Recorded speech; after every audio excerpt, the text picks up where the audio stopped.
Hi friends. இன்னைக்கு நம்ம என்ன பார்க்க போறோம்னா எப்படி ஃபில்டர்ஸ் யூஸ் பண்ணலாம் அப்படின்னு பார்க்கலாம். ஃபில்டர்ஸ்னா ஃபர்ஸ்ட் என்ன நம்ம பார்க்கலாம். ஸோ ஃபில்டர்ஸ்னா என்னன்னா நம்ம யூசுவலா நம்ம டேட்டா பிக் பண்ணும்போது நம்ம எல்லா டேட்டாவுமே எடுப்போம். ஃபில்டர்னா நம்ம ஒரு கிரைட்டீரியா வச்சு அந்த டேட்டா நம்ம பிக் பண்ணலாம்.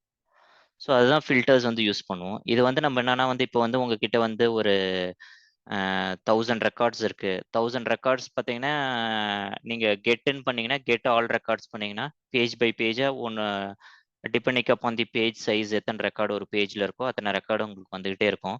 ஆனா, உங்களுக்கு எல்லா ரெக்கார்டும் உங்களுக்கு யூஸ்ஃபுல்லா இருக்காது. இப்ப நீங்க மேபி நீங்க நேத்து கிரியேட் பண்ண ரெக்கார்ட் மட்டும் தான் நீங்க பார்க்கணும்னு நெனைக்கிறீங்க. இல்ல பர்ட்டிகுலர் யூசரோட ரெக்கார்ட் மட்டும் தான் நீங்க பார்க்கணும்னு நெனைக்கிறீங்கன்னா, அப்போ என்னன்னா நீங்க ஃபில்டர்ஸ் யூஸ் பண்ணணும். யூஸ் பண்ணீங்கன்னா, உங்களுக்கு தேவையான ரெக்கார்ட் மட்டும் கிடைக்கும். இது ஏன் யூஸ்ஃபுல்லா இருக்கும்னா, இப்ப நீங்க உங்ககிட்ட ஒரு 1000 ரெக்கார்ட் இருக்கு.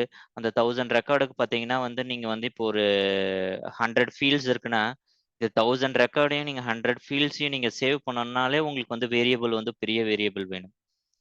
இன்னொன்னு பார்த்தீங்கன்னா மெமரி நம்ம ஆப்டிமைஸ் பண்ணலாம். இப்ப நீங்க நெறைய ரெக்கார்ட் சேவ் பண்ணணும்னா உங்களுக்கு நெறைய மெமரி வேணும். ஏன்னா நீங்க 1000 ரெக்கார்ட் சேவ் பண்ணாலும், உங்களுக்கு தேவையான ரெக்கார்டுன்னு பார்த்தீங்கன்னா, ஒரு 5 ஆர் 6 ரெக்கார்ட்ஸ் தான் இருக்கும். ஸோ அப்படின்னு பார்த்தீங்கன்னா, நீங்க எல்லா ரெக்கார்ட்ஸையும் நீங்க சேவ் பண்ண வேண்டிய அவசியம் இல்ல. நீங்க ஃபில்டர் அப்ளை பண்ணீங்கன்னா, நீங்க ஃபெட்ச் பண்ணும்போதே உங்களுக்கு 5 ரெக்கார்ட்ஸோ இல்ல 6 ரெக்கார்ட்ஸோ அந்த கிரைட்டீரியால எது மேட்ச் ஆகுதோ, அந்த ரெக்கார்ட்ஸ் மட்டும் தான் வரும். ஸோ அதனால உங்களுக்கு ஏபிஐயும் ரொம்ப எஃபிஷியன்ட்டா ஒர்க் ஆகும். நெக்ஸ்ட் பார்த்தீங்கன்னா, உங்களுக்கு மெமரியும் ஆப்டிமைஸ் ஆகும். மெமரியும் நீங்க உங்களுக்கு எவ்வளோ வேணுமோ, அவ்வளோ மட்டும் நீங்க மெமரி அலோகேட் பண்ணிக்கலாம். இல்லன்னா அன்னெசெசரியா நீங்க சர்வரும் அவ்ளோ இத சென்ட் பண்ணணும். உங்களுக்கு நெட்வொர்க்கும் பார்த்தீங்கன்னா, நெறைய நெட்வொர்க் ஆகும். நெறைய டேட்டா சென்ட் பண்ணணும். சர்வரும், கிளையன்ட்டும் 2மே நெட்வொர்க்ல தான் கனெக்ட் ஆயிருக்கும். ஸோ அந்த நெட்வொர்க்லயும் பார்த்தீங்கன்னா, உங்களுக்கு கன்ஜெஷன் நடக்கும். அதுக்கப்புறம் நீங்க டேட்டா சேவ் பண்ற இடத்துலயும் உங்களுக்கு இது இருக்கும். சர்வரும் பார்த்தீங்கன்னா, நெறைய டேட்டா சென்ட் பண்ணணும். இது எல்லாமே ஒரு ஒரு ஆப்டிமைஸ்டு வே இல்ல. ஸோ நீங்க ஃபில்டர்ஸ் யூஸ் பண்ணீங்கன்னா, இது எல்லாம் ப்ராப்ளமும் உங்களால சால்வ் பண்ண முடியும். உங்களுக்கு என்ன டேட்டா வேணுமோ, அத மட்டும் நீங்க குவெரி பண்ணி வாங்கிக்கலாம். ஸோ இது நம்ம எப்படி யூஸ் பண்ணுறதுன்னு சொல்லிட்டு நம்ம பார்க்கலாம். நம்ம ஏற்கனவே பார்த்தீங்கன்னா, நம்ம கெட் புக்கிங் ஐடிஸ் இந்த ஏபிஐ பார்த்துருக்கோம். இந்த ஏபிஐ நம்ம ஏற்கனவே கிரியேட் பண்ணியிருக்கோம். ஸோ இத நம்ம ரன் பண்ணி பார்க்கலாம். ஃபர்ஸ்ட் நம்ம ரன் பண்ணி பார்த்தா நமக்கு என்ன வருதுன்னு. இது ரன் பண்ணீங்கன்னா, உங்களுக்கு பார்த்தீங்கன்னா இந்த மாரி ரெக்கார்ட்ஸ் வருது. இந்த மாரி ரெக்கார்ட்ஸ் பார்த்தீங்கன்னா, ஒரு செ 7500 ரெக்கார்ட்ஸ் வருது. இதோட இது பார்த்தீங்கன்னா, நீங்க ஒரு 3 ரெக்கார்ட் இருக்கு ஒரு இதுக்கு. பார்த்தீங்கன்னா, கிட்டத்தட்ட பார்த்தீங்கன்னா, ஒரு 3000 ரெக்கார்ட்ஸ் வருது. ஸோ இவ்ளோ ரெக்கார்ட்ஸ் நமக்கு தேவையில்ல. இதுல நான் என்னோட ஐடி என்ன, நான் எப்படி போய் செக் பண்ணுறது, எனக்கு தேவையான கிரைட்டீரியா எப்படி ஃபில் பண்ணுறது, நான் எப்படி ப பண்ணுறதுன்னு நம்ம பார்க்கலாம் இதுல. இதுல இவங்க எக்ஸாம்பிள் 1 தான் நம்ம ரன் பண்ணியிருக்கோம். இதுல இந்த எக்ஸாம்பிள் 1ல இவங்க என்ன குடுத்துருக்காங்கன்னா, ஆல் ஐடிஸ்ன்னு குடுத்துருக்காங்க. ஸோ என்ன சொல்றாங்கன்னா இந்த ஏபிஐ நீங்க ரன் பண்ணீங்கன்னா, உங்களுக்கு எல்லா ஐடியும் சர்வர்ல எவ்ளோ ஐடி இருக்கோ, அது எல்லா ஐடியுமே உங்களுக்கு டம்ப் பண்ணிடும். உங்களுக்கு ரெஸ்பான்ஸ்ல வந்துரும். ஸோ இந்த மாரி வேணாம் அப்படின்னு இந்த ஏபிஐ நம்ம கேர்ஃபுல்லா ரீட் பண்ண தெரியும். அவங்க பாராமீட்டர்ஸ்ன்னு குடுத்துருக்காங்க. பாராமீட்டர்ல பார்த்தீங்கன்னா, first name, last name, check in, check out. இது எல்லாமே குடுத்துருக்காங்க. ஆனா நம்ம இது எதுவுமே யூஸ் பண்ணல. ஏன் யூஸ் பண்ணலன்னா, இது எல்லாமே ஆப்ஷனல் தான். ஸோ இத நீங்க வேணும்னா யூஸ் பண்ணலாம். இல்லன்னா நீங்க யூஸ் பண்ண தேவையில்ல. ஸோ நம்மளோட ஏபிஐல நீங்க போய் பார்த்தீங்கன்னா, நம்ம பாராம்ஸ் பார்த்தீங்கன்னா எதுவுமே அனுப்பல. ஸோ நம்ம டிஃபால்ட்டா நம்ம எதுவும் பாராம்ஸும் அனுப்பாத, நம்ம எல்லா டேட்டாவுமே டம்ப் பண்றோம். ஆனா அவங்க என்ன ஆப்ஷன் குடுத்துருக்காங்கன்னா, நீங்க இந்த மாரி பாராம்ஸ் நீங்க உங்களால ஆட் பண்ண முடியும் அப்படின்னு குடுத்துருக்காங்க. ஸோ இதுல நம்ம எப்படி பாராம்ஸ் ஆட் பண்ணுறதுன்னு பார்க்கலாம். நம்ம எக்ஸாம்பிள் 2க்கு போலாம். ஸோ எக்ஸாம்பிள் 2ல அவங்களே குடுத்துருக்காங்க. Filter by name. ஸோ இப்போ நீங்க இந்த 2 யூஆர்எல்க்கும் பார்த்தீங்கன்னா, இந்த 2 யூஆர்எல்லோட ஸ்டார்ட்டிங் பார்த்தீங்கன்னா, உங்களுக்கு ஒண்ணா தான் இருக்கு. ரெஸ்ட்ஃபுல் ஏபிஐ புக்கர் ஸ்லாஷ் புக்கிங்னு வருது. உங்களோட செகண்ட் ஏபிஐ பார்த்தீங்கனாலும், ரெஸ்ட்ஃபுல் ஏபிஐ ஸ்லாஷ் புக்கிங்னு வருது. அதுக்கப்புறம் பாராம்ஸ் பார்த்தீங்கன்னா, ஒரு கொஸ்டின் மார்க் வருது. கொஸ்டின் மார்க் அப்புறம் வந்து ஒரு கீ வேல்யூ பேர் இருக்கு. ஒரு வேரியபிள் ஈக்குவல் டு இன்னொரு வேரியபிள்னு போட்டு, திருப்பி ஆம்பர்சன்னு குடுத்து, இந்த மாரி உங்களுக்கு நெறைய போயிட்டே இருக்கு. ஸோ இந்த ஃபர்ஸ்ட் நேம் எங்க இருக்குன்னு பார்த்தீங்கன்னா, இதுதான் இந்த இடத்துல பாராமீட்டரா குடுத்துருக்காங்க. ஸோ நீங்க இந்த லாஸ்ட் நேம் பார்த்தீங்கன்னா, இதுவும் இந்த இடத்துல பாராமீட்டரா குடுத்துருக்காங்க. ஸோ நீங்க இந்த ஃபர்ஸ்ட் நேம், லாஸ்ட் நேம், அதுக்கப்புறம் செக் இன், செக் அவுட்லாம் நீங்க உங்க ரிக்வெஸ்ட்லயே அனுப்பலாம்னு அவங்க சொல்றாங்க. ஸோ இது நம்ம ஃபர்ஸ்ட் எப்படி அனுப்புறதுன்னு நம்ம பார்க்கலாம். ஃபர்ஸ்ட் இந்த நம்ம ரிக்வெஸ்ட் நம்ம எப்படி அனுப்புறதுன்னு பார்க்கலாம் ஃபர்ஸ்ட் இதுல. இத வந்து நம்ம வந்து டூப்ளிகேட் பண்ணிக்கலாம். இந்த இதில நம்ம வந்து சேஞ்ச் பண்ண தேவையில்ல. ஏன்னா சேஞ்ச் பண்ணா அது வந்து நம்ம இப்ப எல்லா ரெக்கார்டும் வேணும்னா, நம்ம திருப்பி எல்லாத்தையும் மாத்துற மாரி வரும். நம்ம இத டெமோ பர்ப்பஸ்க்காக இன்னொரு இது வந்து கிரியேட் பண்ணிக்கலாம். இதில நம்ம என்ன பண்ணலாம்னா, கெட் புக்கிங் ஐடி ஃபர்ஸ்ட் நேம்னு குடுக்கலாம். ஸோ கெட் புக்கிங் ஐடி இதில பார்த்தீங்கன்னா, ஃபர்ஸ்ட் நேம் வச்சு நம்ம வந்து புக்கிங் ஐடி எடுக்கிற மாரி நம்ம வந்து குடுக்கலாம். ஸோ இத நம்ம எப்படி பண்ணுறதுன்னு பார்க்கலாம். இந்த ரிக்வெஸ்ட் வந்து காப்பி பண்ணிக்கங்க. காப்பி பண்ணிட்டு இந்த கொஸ்டின் மார்க் ஈக்குவல் டூ சாலின்னு இருக்கு. இதுவரைக்கும் காப்பி பண்ணீங்க நீங்க. ஸோ நீங்க காப்பி பண்ணிட்டு, நீங்க இந்த இதில போட்டீங்கன்னா, உங்களுக்கு இப்போ வந்து எ கீ வேல்யூ பேர் வந்து வந்துருச்சு உங்களுக்கு. ஸோ இந்த கீ வேல்யூ பேர் பார்த்தீங்கன்னா, உங்களுக்கு இதில வந்து வந்திருக்கு இதுல. ஸோ இந்த ஃபர்ஸ்ட் நேம்னு இங்க வருது. இந்த இடத்துல வந்து சாலின்னு வந்திருக்கு. இத நம்ம ரன் பண்ணி பார்க்கலாம். ஸோ இந்த கொஸ்டின் மார்க்குக்கு அப்புறம் நீங்க எது குடுத்தாலும் உங்களுக்கு வந்து கீ வேல்யூ குவெரி பாராமீட்டர்ல வந்துருச்சு. ஸோ இங்க அவங்க குடுத்திருக்க பாராமீட்டர் பார்த்தீங்கன்னா, அவங்க வெப்சைட்ல என்ன பாராமீட்டர் குடுத்துருக்காங்களோ, அந்த நேம் வந்து இங்க வந்துடுச்சு.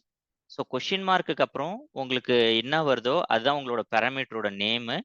அதுக்கப்புறம் ஈக்குவல் டூன்னு நீங்க ரைட் சைடு என்ன ஈக்குவல் டூக்கு ரைட் சைடு என்ன இருக்கோ, அதான் உங்க பாராமீட்டரோட வேல்யூ. ஸோ நம்ம பாராமீட்டர் நேம் பார்த்தீங்கன்னா, ஃபர்ஸ்ட் நேமு ஈக்குவல் டூ சாலின்னு பார்த்தீங்கன்னா, அது வந்து பாராமீட்டரோட வேல்யூ. ஸோ இப்போ நம்ம என்ன சொல்றோம் இந்த ரிக்வெஸ்ட்லனா, எனக்கு வந்து எல்லா ஐடிஸும் வேணும் விச் மேட்சஸ் சாலி. ஓகேவா? ஸோ இது வந்து நம்ம வந்து ஃபர்ஸ்ட் ரன் பண்ணி பார்க்கலாம். ரன் பண்ணி பார்க்கும்போது நமக்கு எம்ப்டியா வருது. ஸோ நமக்கு வந்து எந்த வேல்யூஸுமே கிடையாது. ஸோ நம்ம என்ன பண்ணலாம், நம்ம வந்து ஒரு ரெக்கார்ட் வந்து கிரியேட் பண்ணலாம். இப்ப நம்ம ரெக்கார்ட் எப்படி கிரியேட் பண்ண போறோம்னா, ஃபர்ஸ்ட் நேம் வந்து திங்கிங் மாங்க்ஸ்ன்னு சொல்லிட்டு நம்ம வந்து குடுக்கலாம். ஸோ குடுத்துட்டு நீங்க சென்ட்ன்னு குடுத்தீங்கன்னா, உங்களுக்கு வந்து ரெக்கார்ட் வந்து கிரியேட் ஆயிடுச்சு. ஸோ ரெக்கார்டோட ஐடி பார்த்தீங்கன்னா 256. ஸோ நம்ம என்ன பண்ணலாம், இந்த திங்கிங் மாங்க்ஸ்ன்ற அந்த ஃபர்ஸ்ட் நேம் வச்சு நம்மளால ஃபில்டர் பண்ண முடியுதான்னு சொல்லிட்டு நம்ம பார்க்கலாம். ஸோ இத நான் காப்பி பண்ணிக்கிறேன். காப்பி பண்ணிட்டு, இந்த கெட் புக்கிங் இந்த ரிக்வெஸ்ட்க்கு போறேன். இந்த இடத்துல சாலின்னு குடுத்துருக்கோம்ல, இத எடுத்துட்டு நம்ம வந்து திங்கிங் மாங்க்ஸ்ன்னு குடுக்கலாம். குடுத்துட்டு நம்ம சென்ட் பண்ணா, நமக்கு பார்த்தீங்கன்னா 256 வருது. ஸோ உங்களோட ஐடி நம்ம கிரியேட் பண்ணோம். நான் கிரியேட் பண்ண ரிக்வெஸ்ட்க்கு போறேன். கிரியேட் பண்ண ரிக்வெஸ்ட்ல நம்ம வந்து ஃபர்ஸ்ட் நேம் வந்து இது குடுத்துருக்கோம். லாஸ்ட் நேம் வந்து ஏன்னு குடுத்துருக்கோம். ஸோ இத வச்சு நம்ம வந்து இந்த டேட்டா வச்சு நம்ம ஒரு டேட்டா வந்து கிரியேட் பண்ணோம். அத கிரியேட் பண்ணிட்டு, அந்த டேட்டா மூலியமா நம்மளால வந்து ஃபில்டர் பண்ண முடியுது. திங்கிங் மாங்க்ஸ் அப்படின்னு. ஸோ இது அவங்க என்ன சொல்றாங்கன்னா வந்து, இத நீங்க ஃபர்ஸ்ட் நேம் மட்டும் இல்ல, நீங்க லாஸ்ட் நேம் வச்சும் பண்ணலாம். இத லாஸ்ட் நேம் வச்சு எப்படி பண்ண முடியும்? லாஸ்ட் நேம் வச்சு எப்படி பண்ணலாம்னா, இதே மாரி தான் அவங்க இப்ப ஃபர்ஸ்ட் நேமுக்கு பதிலு இந்த இடத்துல நீங்க லாஸ்ட் நேம்னு குடுத்துருங்க. லாஸ்ட் நேம்னு நீங்க இங்க என்ன குடுக்குறீங்களோ, அதே வேல்யூ தான் இந்த இடத்துல வரும். ஸோ இந்த இடத்துல லாஸ்ட் நேம்னு குடுத்துட்டு, நம்ம லாஸ்ட் நேம் என்ன குடுத்துருக்கோம்? நம்மளோட புக்கிங்ல போய் பார்த்தீங்கன்னா, லாஸ்ட் நேம் பார்த்தீங்கன்னா, ஏஐன்னு குடுத்துருக்கோம். ஸோ இதுல பார்த்தீங்கன்னா, இந்த இடத்துல நீங்க ஏஐன்னு சேஞ்ச் பண்ணிட்டு, திருப்பியும் நீங்க ரன் பண்ணீங்கன்னா, உங்களுக்கு 256ன்னு வருது. ஸோ இது ஃபர்ஸ்ட் நேமுக்கு பதில் நம்ம லாஸ்ட் நேம் குடுத்தாலும், இது வந்து வொர்க் ஆகுது. இப்ப நம்ம வந்து 2 பாராமீட்டர் சென்ட் பண்ணோம். இப்ப மல்டிபிள் குவேரி வந்து ஒரே ரிக்வெஸ்ட்ல நம்ம சென்ட் பண்ணோம்னு நம்ம என்ன பண்ணோம்னா வந்து, இந்த இடத்துல வந்து நம்ம வந்து ஃபர்ஸ்ட் நேம்னு குடுக்கணும். ஃபர்ஸ்ட் நேம் குடுத்துட்டு, இந்த இடத்துல வந்து அவங்க எப்படி குடுத்துருக்காங்கன்னு இங்க காமிக்கிறேன். இந்த இடத்துல பார்த்தீங்கன்னா, ஃபர்ஸ்ட் நேம்னு குடுத்துட்டு, ஈக்குவல் டூ சாலின்னு குடுத்துட்டு, ஆம்பர்சண்ட் குடுக்குறாங்க. உங்களுக்கு மல்டிபிள் குவேரீஸ் வேணும் அப்படின்னா, நீங்க என்ன பண்ணணும்னா, ஆம்பர்சண்ட் யூஸ் பண்ணணும். இதான் ஃபர்ஸ்ட் குவேரி. இது கூட ஆம்பர்சண்ட் நீங்க இந்த மாரி அண்ட் யூஸ் பண்ணீங்கன்னா, செகண்ட் குவேரி வந்துருச்சு பாருங்க. இப்ப வந்து இந்த இடத்துல வந்து நம்ம வந்து last name equal to AI. So இந்த இடத்துல நீங்க ஏஐன்னு குடுத்துக்கலாம். இந்த இடத்துலயும் ஏஐன்னு இருக்கு. இத எடுத்துட்டு நம்ம வந்து திங்கிங் மாங்க்ஸ்ன்னு குடுக்கலாம். ஸோ இந்த இடத்த குடுத்துட்டோம். இப்ப நம்ம வந்து சென்ட் பண்ணோம்னா, நமக்கு திருப்பியும் வந்து இப்ப டெலீட் ஆயிடுச்சு அந்த டேட்டா. அதனால தான் உங்களுக்கு காமிக்கல. நம்ம திருப்பியும் போயிட்டு நம்ம கிரியேட் பண்ணலாம் டேட்டாவ. ஸோ திருப்பியும் நம்ம கிரியேட் பண்றோம். கிரியேட் பண்ணும்போது 1455ன்னு வருது. ஸோ இந்த இடத்துல நீங்க புக்கிங் ஐடி பை ஃபர்ஸ்ட் நேம்னு போனீங்கன்னா, இந்த இடத்துல வந்து இது வருது. நம்ம திங்க்ன்னு தான் குடுத்துருக்கோம். திங்கிங் மாங்க்ஸ்ன்னு குடுக்கணும். இது வந்து என்னோட மிஸ்டேக் தான் இது. ஸோ திங்கிங் மார்க்ஸ்னு பார்த்தீங்கன்னா 2 டேட்டா கிரியேட் ஆயிருக்கு. 256 ஒண்ணு, 455 ஒண்ணு. ஸோ 2 டேட்டா வந்துருக்கு. ஸோ மல்டிபிள் பாராமீட்டர்ஸ் வந்து நீங்க வந்து இப்படி தான் குவேரி பாராமீட்டர்ஸ் வந்து அனுப்பணும். இப்போ அவங்க என்ன குடுத்துருக்காங்கன்னா வந்து 4 பாராமீட்டர் வரைக்கும் நீங்க வந்து அனுப்பலாம். ஸோ இதில ஃபர்ஸ்ட் நம்ம என்ன பார்த்தோம்னா வந்து எப்படி ஃபர்ஸ்ட் நேம் மட்டும் அனுப்புறதுன்னு பார்த்தோம். அடுத்தது என்ன பார்த்தோம்னா, லாஸ்ட் நேம் மட்டும் எப்படி அனுப்புறதுன்னு நம்ம வந்து பார்த்தோம். அப்புறம் 2 பாராமீட்டரும் சைமல்டேனியஸா எப்படி அனுப்புறதுன்னு பார்த்தோம். இதில நீங்க வந்து செக் இன் டேட் வச்சு கூட நீங்க உங்களால வந்து ஃபில்டர் பண்ண முடியும். இப்ப வந்து நீங்க வந்து செக் இன் டேட் பார்த்தீங்கன்னா வந்து, இதே மாதிரியே நீங்க கிரியேட் பண்ணிக்கலாம். ஒண்ணு நீங்க இங்க ஆட் பண்ணலாம். இல்லன்னா நீங்க வந்து இந்த இடத்துல ஆட் பண்ணிக்கலாம். இந்த ஆப்ஷனல்னு இருக்கு. அத எடுத்துடுங்க. ஸோ இந்த இடத்த நீங்க ஆட் பண்ணீங்கன்னா, ஆட்டோமேட்டிக்கா அது வந்து ஆம்பர்சாண்ட்ன்னு போட்டு உங்களுக்கு இங்க வந்துரும். ஸோ அதுக்கப்புறம் செக் இன் டேட் இருக்கு. இந்த இடத்துல செக் அவுட் டேட் இருக்கு. இதையும் நீங்க ஆட் பண்ணிக்கலாம். ஆட் பண்ணிட்டீங்கன்னா, ஆட் பண்ணிட்டு, இதுல நீங்க எதுவுமே நீங்க எதுவுமே சென்ட் பண்ணாத அனுப்புனீங்கன்னா, உங்களுக்கு வந்து இன்டர்னல் எரர்ன்னு வருது. அப்படின்னா என்னன்னா, உங்களுக்கு இந்த ரிக்வெஸ்ட் டேட்டால வந்து நீங்க ஏதோ மிஸ் பண்றீங்கன்னு அர்த்தம். ஸோ அதனால நம்ம கிரியேட் புக்கிங்ல போம்போது, நம்ம டேட் என்ன குடுத்துருக்கோமோ, அதே டேட் வந்து நம்ம குடுக்கலாம். ஸோ இதான் நம்ம டேட்டா குடுத்துருக்கோம். இந்த டேட் பார்த்தீங்கன்னா, ஃபர்ஸ்ட் நேம்ல இதே டேட் குடுத்து 2த்துக்கும் நம்ம ஒரே டேட் தான் குடுத்துருக்கோம். ஸோ குடுத்தீங்கன்னா, இந்த இடத்துல எம்ப்டின்னு வருது. ஸோ நீங்க ஸ்ட்ரிங்ல குடுக்கணும்னு நெனைக்கிறேன். ஒரு நிமிஷம் ட்ரை பண்ணி பார்க்கலாம். ஸ்ட்ரிங்ல வருதானா? பட் ஆனா this will not make any difference. So இந்த இடத்துல வரல. நம்ம திருப்பியும் கிரியேட் பண்ணி பார்க்கலாம். மேபி இது ஏஐல இது புக்கிங் டேட் டாட் செக்இன். இந்த டேட் தான் இதை கொடுத்துருக்கோம். திருப்பியும் இந்த இடத்த இது பண்ணலாம். 2580 நம்ம வெறும் புக்கிங் டேட் மட்டும் பார்க்கலாம். நம்ம இதை நீங்க இப்போ இதை டிசேபிள் பண்ணோம்னா ஒன்றும் இல்லை. இது ரொம்ப சிம்பிள். இந்த இதை எடுத்துட்டீங்கன்னா டிசேபிள் ஆகிடும். ஸோ நம்ம திருப்பி செக்இன் பண்ணால் இந்த மாதிரி வருது. அவங்க எப்படி கேட்குறாங்கன்னு இந்த இதில் டேட்டில் போய் பார்க்கலாம். ஸோ அவங்க கொடுத்துருக்க எக்ஸாம்பிள் பார்த்தீங்கன்னா ஈக்குவல் டுன்னு கொடுத்து இந்த மாதிரி கொடுத்துருக்காங்க. ஸோ நம்ம இதே நம்பர் நம்ம கொடுத்து பார்ப்போம். ஏன்னா அவங்க கொடுக்குற நம்பர் கண்டிப்பாக ஒர்க் ஆகும். ஏன்னா இது டெஸ்ட் டேட்டா தான் இது. ஸோ இது நம்ம செக் அவுட் எடுத்துடலாம். வெறும் செக்இன் மட்டும் பார்க்கலாம். ஸோ இது நீங்கள் கொடுத்தீங்கன்னா உங்களுக்கு வந்து இந்த புக்கிங்ஸ்லாம் வருது. ஸோ இது நமக்கு ஏன் வரலன்னு நம்ம செக் பண்ணலாம். நம்ம வந்து 01ன்னு கொடுத்துருக்கோம். 01 இந்த இடத்துல வந்து 3 2024. நம்ம திருப்பியும் செக்இன் பார்க்கலாம். ஸோ இந்த இடத்துல வருது பாருங்க இப்போ.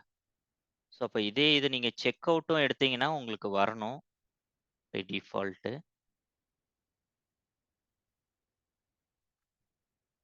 delete பண்ணிட்டு -03-01 நம்ம இந்த இடத்த இது கொடுக்கல. செக் அவுட்டும் நம்ம கொடுக்கலாம். எம்டின்னு வருது. வெறும் செக் அவுட் மட்டும் கொடுத்தா செக் அவுட் வருது. So check in and check out ரெண்டுமே ஒரே டேட் கொடுத்தா நமக்கு வந்து வரல. அது ஏன்னு தெரியல. ஸோ அதை நம்ம வந்து செக் பண்ணலாம். பட் ஆனால் வந்து ஃபில்டர் வந்து ஒர்க் ஆகுது. ஃபர்ஸ்ட் நேம் லாஸ்ட் நேம் நம்ம செக் பண்ணி பார்த்தோம், அது ஒர்க் ஆகுது. So check in and check out ரெண்டு டேட்டுமே நம்ம சேம் டேட் கொடுத்தா நமக்கு வந்து ஒர்க் ஆகலை. அது என்னன்னு சொல்லி நம்ம வந்து அப்புறமேல் செக் பண்ணணும். ஸோ இதான் நீங்கள் வந்து ஃபில்டர் யூஸ் பண்ணுறது. ஃபில்டர் யூஸ் பண்ணுறதுனால என்ன அட்வான்டேஜ்னு பார்த்தோம். அதுக்கப்புறமேல எப்படி வந்து ஃபில்டர் குவேரி நம்ம வந்து எப்படி நம்ம ஃப்ரேம் பண்ணுறதுன்னு பார்த்தோம். ஃபில்டர் பார்த்தீங்கன்னா நம்ம தனித்தனியாகவும் அனுப்ப முடியும். நம்ம வந்து இப்போ பார்த்தீங்கன்னா நான் எல்லா ஃபில்டருமே எடுத்துட்டேன். எடுத்துட்டு நீங்கள் இது பண்ணீங்கன்னா நீங்கள் எல்லா டேட்டாவுமே வரும். ஸோ ஸோ நீங்கள் ஃபில்டர் நீங்கள் கிரியேட் பண்ணி வச்சுட்டீங்கன்னா ஒரு வாட்டி நீங்கள் எந்த ஃபில்டர் வேணுமோ அதை மட்டும் நீங்கள் செக்இன் பண்ணி உங்களால் வந்து பண்ண முடியும். ஸோ இந்த மாதிரி நீங்கள் அழகாக நீங்கள் சேவ் பண்ணி வச்சுட்டிங்கன்னா உங்களுக்கு எந்த ஃபில்டர் வேணும், இந்த பர்டிகுலர் டேட்குள்ளே இருக்க இது வேணுமா, இல்லை வந்து உங்களுக்கு பர்டிகுலர் நேமில் இருக்கிறது வேணுமா, அந்த மாதிரி ஈஸியாக உங்களுக்கு ஃபில்டர் வேணும்னும் போது நீங்கள் ஜஸ்ட் வந்து எனேபிள் பண்ணிக்கலாம். எனேபிள் பண்ணிங்கன்னா அந்த ஃபில்டர் மட்டும் அப்ளை ஆகி உங்களுக்கு வந்து ரெஸ்பான்ஸ் வரும். ஸோ நம்ம ஃபில்டரோட அட்வான்டேஜ் பார்த்தோம். அது ஏன் யூஸ் பண்ணணும்னு பார்த்தோம். எப்படி வந்து சிங்கிள் ஃபில்டர் யூஸ் பண்ணுறதுன்னு பார்த்தோம். அப்புறம் வந்து மல்டிபிள் ஃபில்டர் எப்படி யூஸ் பண்ணணும்னு பார்த்தோம். அப்புறம் வந்து எப்படி ஃபில்டர்ஸ் வந்து டிசேபிள் பண்ணி எனேபிள் பண்ண முடியும்னு பார்த்தோம். ஸோ இதெல்லாம் தான் பார்த்தீங்கன்னா ஃபில்டர்ஸோட பேசிக்கு. இது உங்களுக்கு நிறைய இடத்துல வந்து இது வந்து யூஸ் ஆகும். ஏன்னா நீங்கள் எப்பயுமே டேட்டா வந்து என்ன வேணுமோ அதை மட்டும் நீங்கள் query பண்ணி வாங்கிக்கலாம். இன்ஸ்டெட் ஆஃப் வந்து எல்லா டேட்டாவையும் நீங்கள் டம்ப் பண்ணி உங்கள் சிஸ்டம் உள்ள வச்சு உங்கள் மெமரியை இன்க்ரீஸ் பண்ணுறதுக்கு உங்களுக்கு என்ன டேட்டா வேணுமோ நீங்கள் அதை மட்டும் நீங்கள் வந்து query பண்ணி வாங்கலாம். ஸோ இதனால உங்களுக்கு அது வந்து ரொம்ப ரொம்ப அட்வான்டேஜாக இருக்கும். இப்போ பார்த்தீங்கன்னா சைஸ் பார்த்தீங்கன்னா 41.11 KB தான் இருக்குது. இதே நீங்கள் செக்இனை வந்து நீங்கள் அன்செக் பண்ணிவிட்டு நீங்கள் செக்இன் பண்ணீங்கன்னா உங்களுக்கு பார்த்தீங்கன்னா கேபி வந்து அதிகமாக இருக்கும். பார்த்தீங்கன்னா 52 KB வருது. ஸோ உங்களுக்கு சைஸ் வந்து அதிகமாகுது. இது பார்த்தீங்கன்னா வெறும் ஐடி மட்டும்தான் வருது. இதே நீங்கள் ஃபுல் டேட்டா நீங்கள் டம்ப் பண்ணுறீங்கன்னா உங்களுக்கு பார்த்தீங்கன்னா ரொம்ப ஜாஸ்தி வரும் உங்களுக்கு. ஸோ இந்த மாதிரி தான் நீங்கள் வந்து ஃபில்டர்ஸ் வந்து உங்களோட ரெக்வஸ்ட்டில் யூஸ் பண்ணணும். இந்த வீடியோ வந்து உங்களுக்கு பிடிச்சதுன்னா வந்து சப்ஸ்கிரைப் பண்ணுங்கள், ஷேர் பண்ணுங்கள், லைக் பண்ணுங்கள். தேங்க்யூ ஃபார் வாட்சிங்.